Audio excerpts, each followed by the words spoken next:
This is part 2 of a 4-part series focused on the 20th anniversary of the 1999 massacre at Columbine High School. My guests include survivors of the tragedy and trauma experts.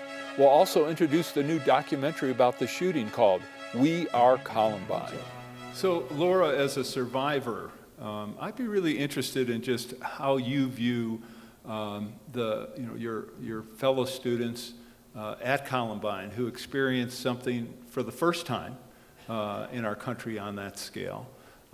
And then when you look at today's schools like the kids in Parkland in Florida, and the level of activism and being public, contrast that and what's going on. Yeah, no, I think what they're doing at Parkland is incredible. It just blows my mind because it's so different from what we went through without cell phones and just, not wanting to talk about it. I think we were definitely, forced into being the guinea pigs for something like this. But I think because we were forced into it, there was definitely some pullback, and this happened to us and it was private, and now we didn't grow up learning lockdowns and learning about school shootings, and so we didn't have a point of reference, and so we just sort of did it however we knew best. But nowadays I think when you grow up in school and learning about this stuff, you're prepared for that, just like you're prepared for a fire drill like we had. But I think it's incredible what they're doing. I think that they're strong, and they're strong together, and they're speaking about positive changes. And I think it's great. So Rebecca, what can we do as parents to do a better job? Because when we look at what kids have done, I know often when there is a school shooting, many of us in the public are quick to blame parents. How did they not know? Look at what these kids were buying or putting in their room or putting on social media. How much do we have the blame, and how can we do a better job? And are we the first line of defense, or is it fellow students? I don't think there's just one answer to that question. So certainly as a parent, I think it's important that you be mindful of what are you modeling to your children. And are you connected to your kids? And if you are concerned about some red flags concerning behaviors, reach out to a mental health professional and get some support, some resources, and some guidance on how to manage that situation.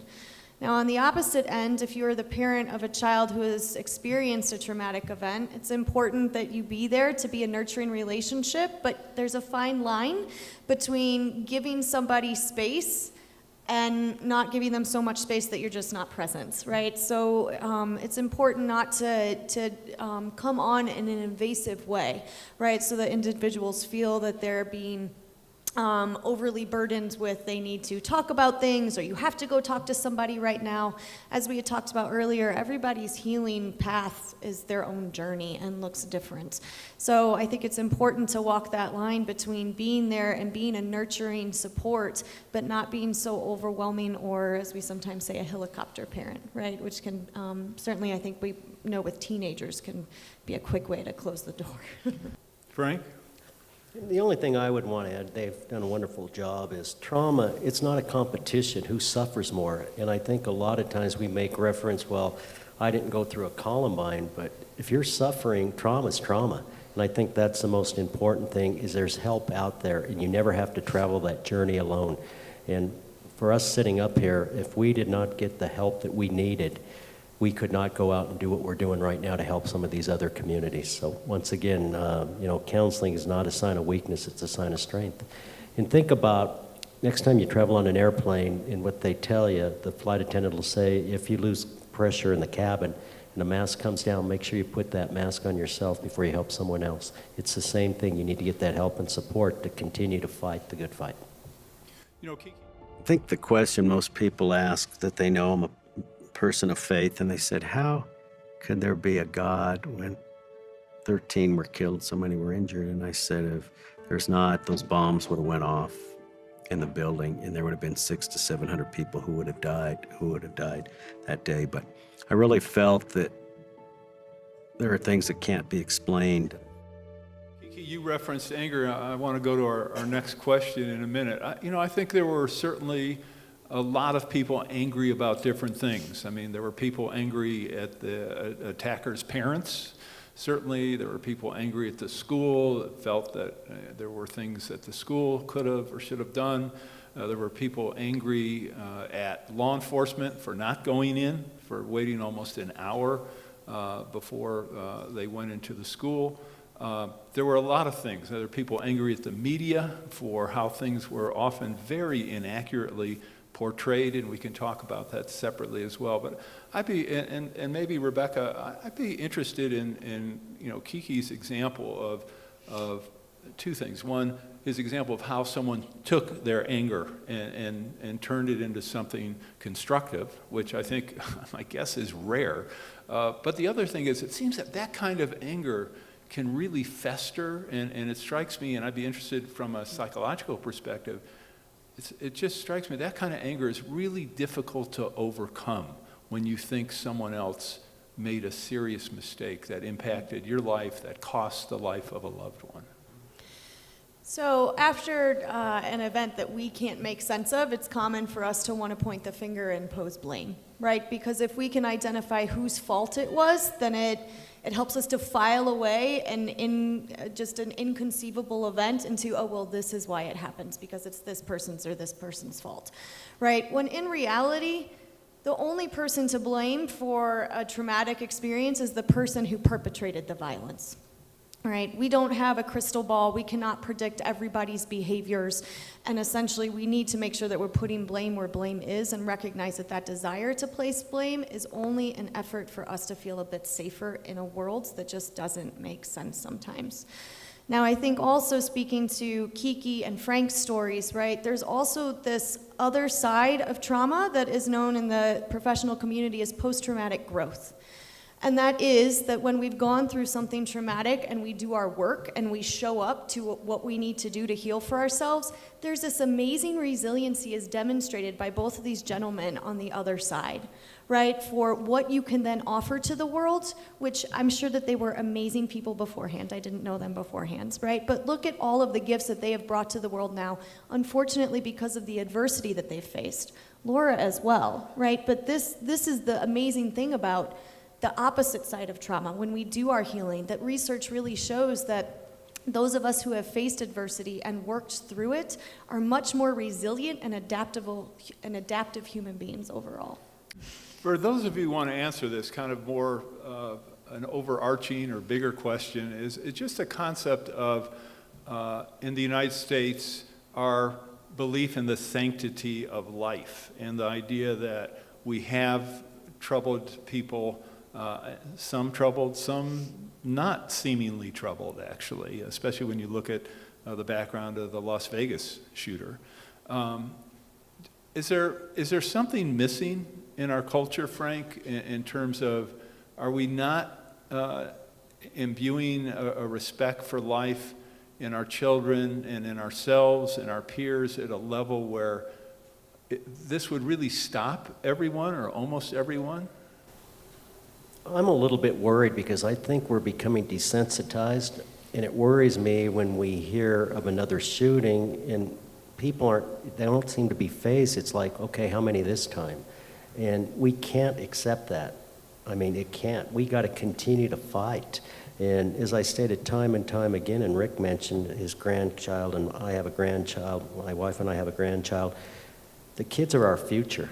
And we have to do everything in our power to protect them. And I think what ends up happening, and this was a question that got posed to me time and time again after the tragedy, they kept saying, Frank, what are you going to do? What is the school going to do? What are we going to do? And I think as society, we got to say enough is enough. And we've got to step up, and we can't allow this to continue to happen. And I look at some of the stuff that's out there, and I know, thinking back to Columbine, they blamed it on the Marilyn Manson music, they blamed it on the game Doom.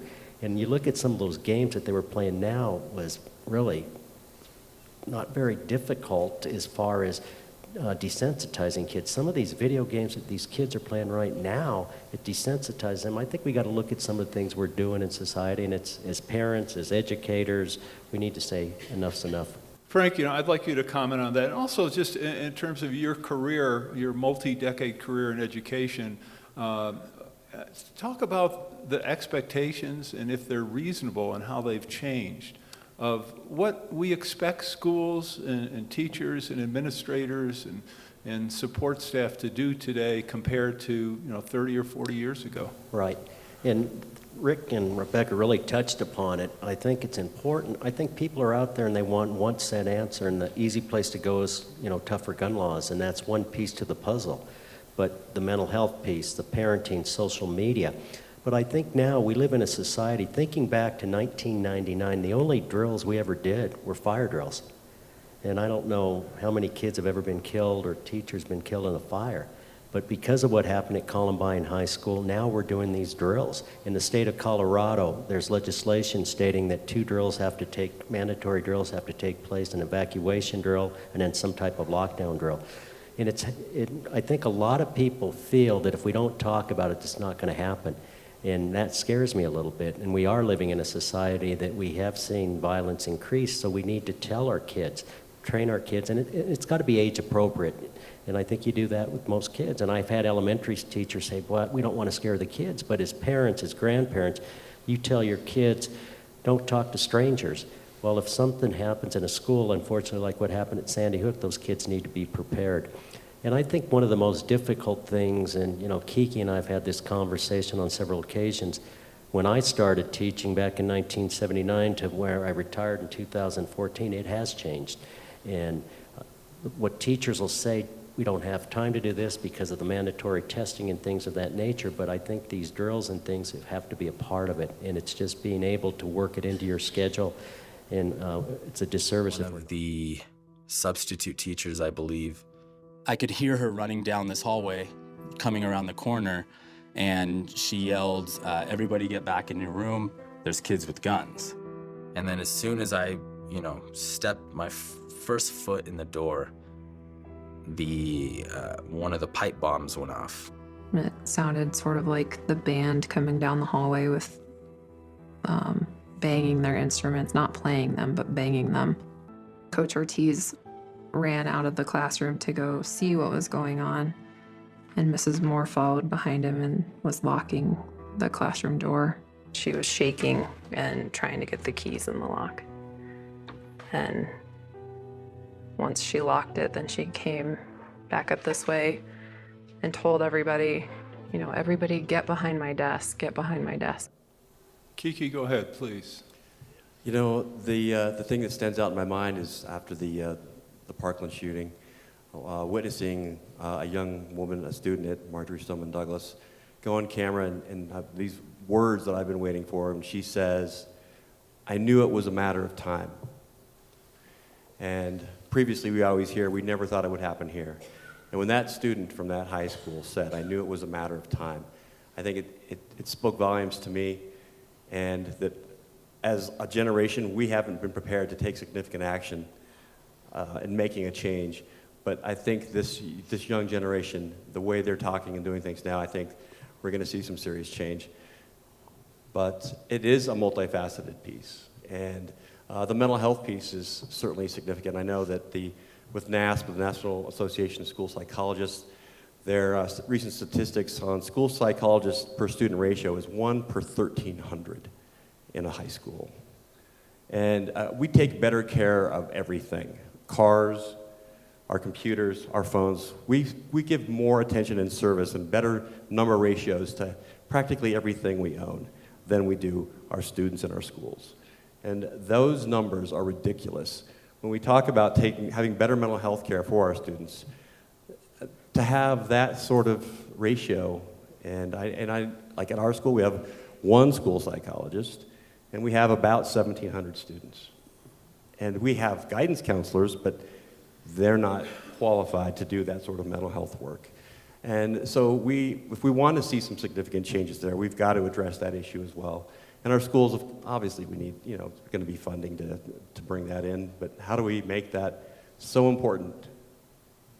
So, Frank, I'd like you to follow up a little on that. And I think one of the most important things is we need to empower our students. If they see something, say something, hear something, say something, because most of these people that are carrying out these acts of violence broadcast it. And I think prior to Columbine, people said, well, they'll never carry it out. But I really believe that their broadcast, especially now with social media, which is so much more, it's more prevalent than what it was prior to Columbine High School. And so if these kids do come forward, and I think, I will never be hopeless or helpless, and I know we continue to hear about these shootings that continue to happen, but how many have been stopped because of things we have in place that were not in place prior to Columbine? And so getting these kids to come forward can stop this. If they see something on social media, to stop it, the drills that we're doing. And not to go into a lot what happened that day, but we look at the protocol used by the police that day, which was secure the perimeter. And SWAT arrived 50 minutes later, and that's the first time police went into the building. Now, responding officers are going in immediately. So it's all these pieces, as Kiki's pointed out, and Rebecca and Rick pointed out. But I think it's the kids. And a lot of times these kids, if they see it, we need to have a thing in place. In Colorado, we have something called Safe to Tell, which is a 24/7 anonymous tip line, and it has really helped in preventing some of these, but more so with suicide rate increasing. A lot of these kids are realizing their friends are in trouble and they got a place now to tell to get those people help, so that's important. For information on how to help promote civil and mutually respectful discourse and support expansion of the distribution of our programs, please email info@harbortv.com.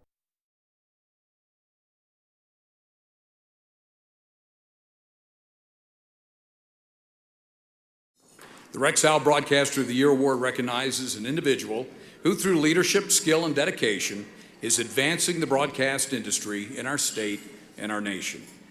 Tonight, we honor Aaron Harber.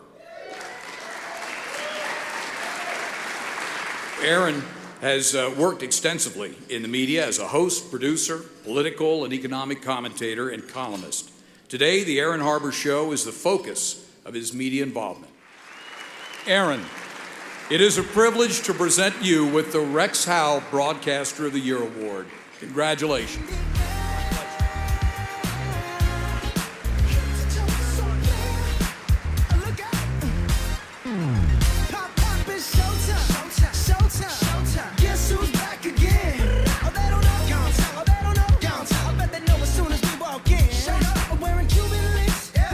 Just make journalism great again. The Aaron Harber Show may be viewed 24/7 at no charge from any location in the world at www.harbortv.com. We have another question. Your name and the town you reside in.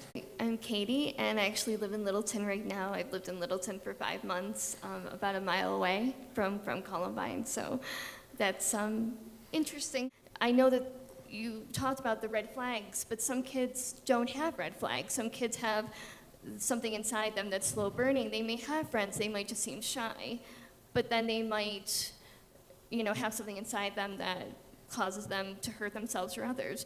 So do you find that that happens? But also I have a question about the media coverage, because as I said, I remember watching it every night over the summer. It was like, this is your nightly Columbine report. I remember seeing interviews right after the shooting. There's one young lady that was interviewed, and she was talking about her trauma right away, right after it happened. Do you find that the media coverage, because you spoke about social media and people trying to copycat, do you find the media has been getting better or worse over the past 20 years? Do you think that they're doing a good job, like no notoriety, don't talk about what they wore, don't glamorize it, just figure out how to stop it? Do you think that they're getting better or worse, and are there changes in the media that you would love to, say, hey, you know what, you have to stop this. This is serious.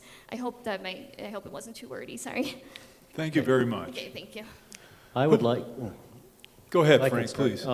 When I go out and present, I talk about my involvement that day, but I talk about creating a welcoming environment, inclusiveness and things of that nature, because that's important. And I think when I became a better principal I think so many times I could walk through the halls of Columbine High School and they would say, we're Columbine, we're family, this type of thing, but there were some kids that weren't feeling that. And when I became a better principal is when I walked outside the doors of Columbine High School and I found some kids that were in the smoking pit or some kids over at the skate park, and I said, guys, what are you doing? How come you're not in class? And they said, we don't feel a part of your school. And there's kids at your school that could care less if we came back, and that really broke my heart. And I really made an attempt to try to be as inclusive as possible. So what your friend is stating, I think we did build that family. And after the tragedy, we could either make it define us in, say, Columbine is going to be remembered always, but we decided we were going to move forward. And what I mean by moving forward is we were going to heal. We'll never forget the 13 who lost their lives, but at the same time, it's a time for hope. And that's, I think, what Columbine represents. And as far as the media, and then I'll turn it over to them, I think the reason we're still talking about Columbine was the way the media portrayed it. And I'm amazed when I go out and talk, people said, gosh, Columbine was the first school shooting. It was not. There were school shootings dating back to the 1700s. And even within 1990, you had Jonesboro, you had Pearl, Mississippi, you had Paducah. But I think Columbine, for the first time, brought it into our living rooms. And for me, I remember where I was when Kennedy was assassinated. I'm amazed when I go out and speak and people say the story you just did. I remember where I was when Columbine happened. And I think the media has learned by that. And I think what you talked about, the copycat, that scares me. There have been 74 instances where kids have planned school shootings that made mention of Columbine High School. 4 of the major ones that they actually made reference to the 2 killers, and they actually went on to do what they did at Sandy Hook and Virginia Tech. So I think the media is learning just like all of us. Any other comments to answer either of her questions, Rick? I would just add that the Radio Television News Directors Association, RTND, at the behest of several of us and after Columbine, did meet and develop some guidelines how to address these school violent incidents, these mass casualty incidents, and the impact that it has on the community and the individuals that are part of that. I don't know if those guidelines are always followed. There is a rush of wanting to get information. You know, we live in a world today where we abhor the fact that we don't have information, and social media fills in a lot of those gaps. And so the media is really feeding that beast, so to speak, to get information. And oftentimes it's information that is, it's not accurate. It's information that probably does more from the traumatic standpoint and elongates or exacerbates the issue at hand. But by and large, I think media has done a very good job and learned the values of not recognizing the perpetrators and focusing on the victims and the healing process. Because, again, I got to reference the colleagues here. Our focus really was how do we heal, how do we return back to normalcy? And we couldn't do that unless we focused on the victims and the victims' families and the community. So everything we did, every decision we made was focused on those 2 very things. And the more we continue to work with our media folks when they're covering these issues, and they understand that, the better the community will be in the whole healing process. Go ahead, Laura. I'm going to, after Laura, I've got a quick question on the media, and really I'd be interested to have Rebecca address what is the impact on people, or what can be the impact on a person who watches an event unfold live today, which if you don't see it on television, you may see it on Facebook Live or something else. And of course you have the interplay now between media and social media. But Laura, go ahead, and then I'm going to ask each panelist if he or she would like to say make a final comment. So, Laura, please. Yeah, no, and that's exactly kind of what I was going to bring up. 2 things. One, I think Kiki pointed this out in the film, which was that a lesson we learned was that a traumatic, someone coming out of a traumatic situation isn't always the most reliable source, and those are the people I think that reporters or camera people pull out first because they're available, and I don't think that's helpful for anybody. And I don't know if, what they say, maybe they want to take back what they had said at that time. I don't think it's fair to attack somebody right out of a situation, and that would be a lesson for the media. But also, it was Parkland where I saw for the first time like that Facebook Live, and then you can hear the gunshots, and also in Vegas where they kept replaying on the news the bullets and how fast they were, and I just thought, what benefit is this for anybody? And then personally for me, it was like it didn't help at all. And then that you can always go back and get that information. I just feel like law enforcement would benefit first from something like that, from like Facebook Live. I'm sure there's lots of information that might prevent something that, I don't know, I would love to hear from you how you feel about replaying those negative sounds and images over and over. Well, you're going to get that opportunity. Yeah. So address that, and also my original question, which is what can the impact be, or what are the range of impacts on a person watching an event unfold live where people are being killed? Yeah. So to be impacted by trauma, you don't have to experience the trauma firsthand. So certainly if you're watching the Facebook Live, if you're glued to the TV, you can experience trauma. You can traumatize yourself, absolutely. Now our brains have this interesting process where we're kind of drawn to horrible stuff, right? We want to learn more information, and we think on kind of an evolutionary level, it's essentially we're looking for what the threat is so that we can keep ourselves safe. But then we can easily step into this kind of space of voyeurism, right? And I think that we need to be really mindful of, if you are watching those Facebook Live feeds, if you are watching, the YouTube video that's streaming the sounds of the Las Vegas shooting over and over again, ask yourself why. You are a consumer, and you need to be mindful and responsible for what you're consuming, because if you're engaged in consuming those platforms, you are creating a demand for that as well. And I think from Columbine and from a number of other experiences, we know that the social media can have a horrific impact, the media as well, on not only survivors' experience, but how trauma is then perpetuated throughout our society. Okay, thank you. Frank, I'm going to let you start off if you have a final comment, and we'll come down the line. Just, again, an honor to be here, and Laura, I just want to thank you for bringing this to the attention and really telling about Columbine and the impact that it's had on so many. So once again, thank you for this opportunity. Thanks, Frank. Kiki.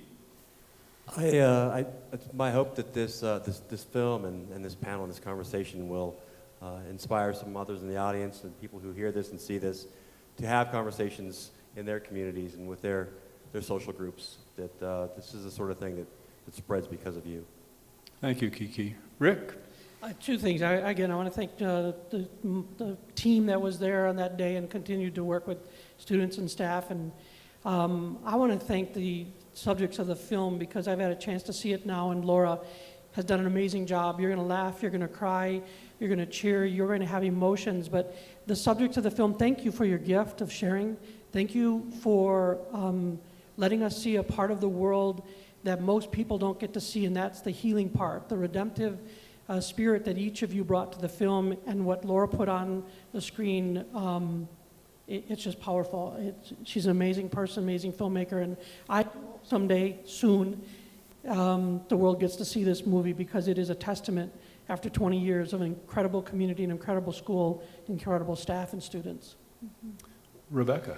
So the word that's just going through my mind is resiliency, and the resiliency not only of this community, but the resiliency that was demonstrated by all the individuals in the film: Amy, Zach, Jamie, Gus, Kiki, and Frank, and Laura, for creating the space to have this conversation. I think that these conversations and communities are needed, and a way to connect and a way to persevere.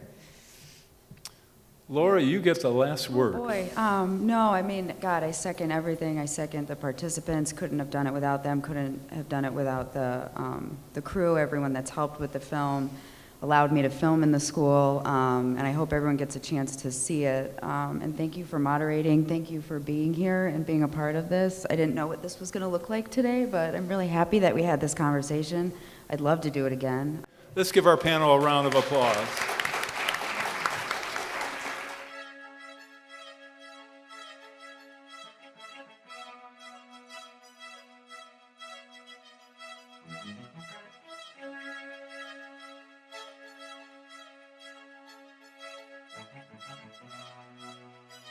Please contact us. We want to hear from you.